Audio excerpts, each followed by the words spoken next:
वजीर आजम इमरान खान ने आज कोयटा का दौरा किया और कोयटा के कमांड एंड स्टाफ कॉलेज में स्टाफ कोर्स के शुरा और अफसरान को मुखातिब करते हुए वजीर आजम ने कहा कि जब पाक फौज ने अपने मुखालफों के खिलाफ मुकाबला किया और पाकिस्तान दुश्मनों के मजमूम डिज़ाइन को कामयाबी के साथ रोक लिया तो उसके बेमिसाल नताइज बरामद हुए हैं। उन्होंने मजीद कहा कि पेशावराना महारत और मुसल्लह अफवाज पाकिस्तान की जंग की वजह से मुल्क का दिफा नाकाबिले तसव्वुर है।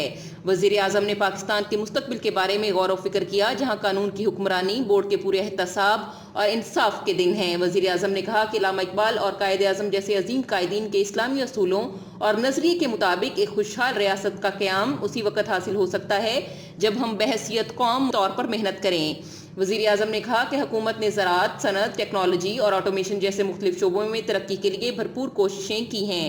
वज़ीर आज़म ने शरीक अफसरान को मशवरा दिया कि वो अपने मकासद के हसूल में नाकामी के खौफ के बगैर अपने ख्वाबों की पैरवी करें। Command and staff college Quetta पहुंचने पर वज़ीर आज़म का इस्तकबाल general Qamar Javed Bajwa, lieutenant general Sarfraz Ali, commander Quetta corps ने किया।